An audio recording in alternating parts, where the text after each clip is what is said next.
This is breaking news.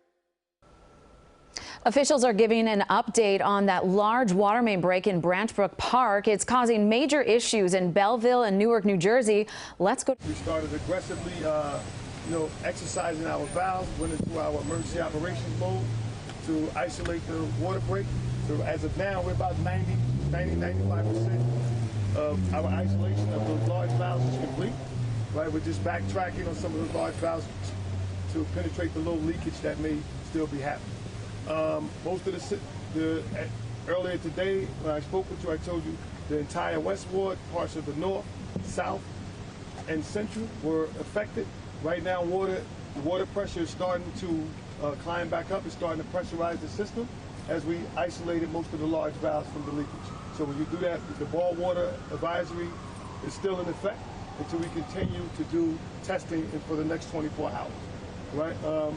As we finish isolating, isolating more valves, we'll start excavating to see what actually caused the break and how the pipe broke, right? But again, the system is starting to repressurize now. So it's going to be everything okay before 6 p.m. today? No, I don't know if it's going to be everything okay with fixing the pipe. We know the system is starting to pressurize. That takes time. I live in one of the highest elevated areas in the city, in the Upper West. My street is probably 3 streets before the last street in the city, and my home has water. Right? So that lets me know that the city is starting to pressurize. And when we say pressurize, that means that the water is starting to get back into the system that was coming out of the system before we isolated this break. Are we able to say which areas of the city are starting to get it back? The entire city. The areas that was infected, the North, the West, the Central, and the South, the water pressure is starting to come back into the system. Can you give us a time frame, though? So now, later hours, what's going to happen over the next few hours? Over the next few hours, we'll continue tightening up on the valves, the leakage that some of these large valves are leaking, right, to isolate, to tighten down a little more. As that tightens down, the system will pressurize. Once it pressurizes, we'll come back and let you know the entire system is pressurized, but that still doesn't remove the ball water advisory. The ball water advisory will not be removed until we do additional testing and it's confirmed by the NJDEP that we can lift the ball water advisory. Any estimate on any? Ball water advisory normally is 24 hours of testing period. Got to test for a whole 24 hours. And if you're a person in Newark and you have low water in your tap, about how long do you think that person will have full water pressure? Full water pressure probably should be restored this evening sometime, right? But again, we want to make sure you understand, once the water is restored in those sections of Newark that I identified, it's still, the ball water advisory is still in effect. Can you give us an update? The water is starting to pressurize in the hospitals as well. Does the weather have something to do with this? The weather? No. I don't know right now until we examine the pipe. And what's the status on the car that was in the Did they move the car? No, they haven't moved. No, they haven't moved the car yet. We don't want them to move anything until all the water is off. We don't want to trigger anything and damage more of the pipe or have the car fall in. There's a river right here, Second River. We don't want it to go over the river. So all the hospitals fine? No one. Water is starting to be restored. The hospital is on a conservation efforts that they're putting inside the hospital, but water is starting to build back into the system. Kareem, how are you doing? The sinkhole is where the break occurred? Yes. Okay. And it just so happened that a motorist was driving by and ran over. Well, when I seen the motorist this morning, she was the third car in line, right? And her car, the street started collapsing. She couldn't move the car. She got out the car safely. And later on, as the water started eroding the street, the car fell in. So it wasn't that the car was riding and it just fell in. As the water started eroding the settlement, the car fell in over time. So what caused it? We don't know yet. Can you give me some... This pipe was built in 1880. Normally, we don't have a history of knowing that it had any defects, that it needed any type of attention, right? It just couldn't win. No, this is a cast iron or riveted steel pipe. So I know your priority is to fix the problem, but as you take a closer look to this big pipe from 1880, any other concerns, that this might happen again anywhere else? No, I mean, I said this earlier, when you look at the northeast side of the country has the oldest infrastructure in the country. Most of this infrastructure in the northeast, including Newark, is the third oldest major city in the country. Right, we have infrastructure going back before Abe Lincoln was president. Right, we've put hundreds of millions of dollars into the water system. That makes it easier for us to come out here like today and really get a hold on the pipe and start isolating it, right? We've changed valves over the last 10 years. We've put in new pipe over the last 10 years. all that contributes to us having a great response to controlling the water. So no other fixing other than the problem you have? Right now we're concentrating on the problem is this water main break. But in general, the department always has been doing a fantastic job with updating this water and wastewater infrastructure, and we'll continue to do it. Remember, the Biden-Harris infrastructure bill has provided additional money, right? And the governor's put additional money into the budget for water systems and sewer systems, to continue to make upgrades, and we'll continue to do that. This administration is committed to providing safe drinking water and updating the system, and we'll continue to do that. We've shown that over time. How many households were affected? It's about a little over 100,000 residents were affected. Up Newark? Yes, up north. Do you know the other towns? The other towns, I know Belleville was affected. They received a little bit of discoloration. I don't know if they were out of water, right?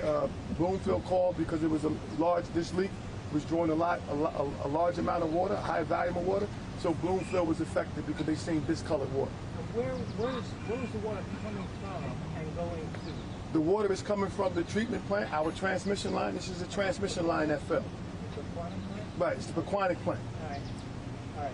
And it's coming, it's already treated water. This is treated water that's coming through our aqueduct, our transmission main. It comes into the city, that it branches off and feeds different parts of the city. Where does it branch off at? In Bloomfield. What's that? At Bloomfield Tower. You know where the Bloomfield Tower? 5th Street in Bloomfield.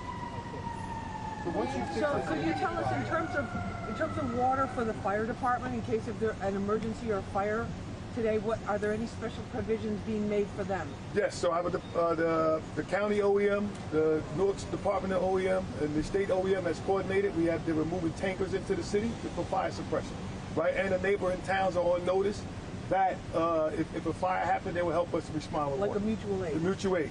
But again, the system is starting to pressurize, so that means there's going to be water in the system if a fire break out. However, the mutual aid towns are aware, as well as the state OEM and the county OEM and the city OEM, to bring water tankers into the city to prevent if a fire happens, fire suppression. And then could you give us your name and your spelling of your name and your correct title, please? I know it's been a rough day for you. Kareem, it's not a rough day, it's a great day. We're going to get through it, right?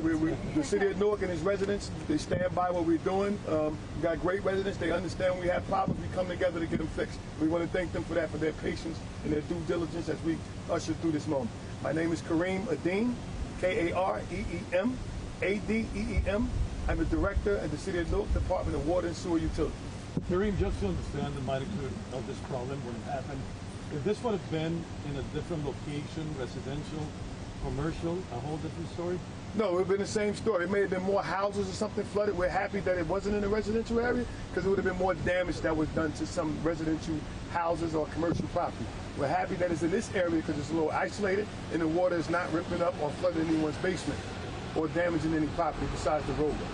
We know we'll get the car out once we finish. And what time? There is a big chance of raining tonight. Just a few more questions, guys, and Kareem has got to go back. There is a big chance of raining tonight. Is that going to affect the work?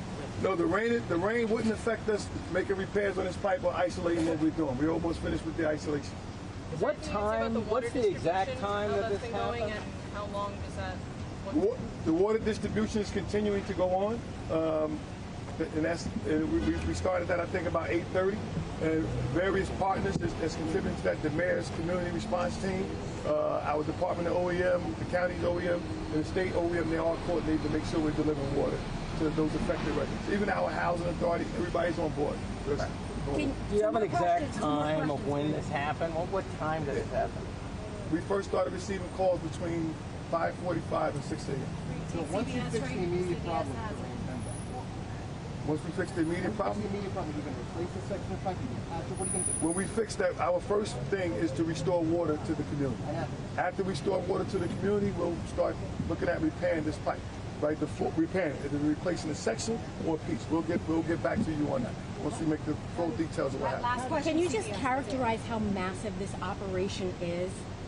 This is a massive operation, but it's not something we're not used to, right? We're the water and sewer utility, pressure bust pipes, we fix them. That's what we do, all right? We're used to responding to situations like this. This is like a 10-year break. Every 10 years, we have a type of break like this when a large pipe this size will break, so we're familiar with responding. Because of that, over the last 10 years, we continue to update and address the system, right? Put new infrastructure in. It helps us be able to respond quickly, right? And it's like a 10-year break. That's it. Thank you guys. Thank you. Thank you.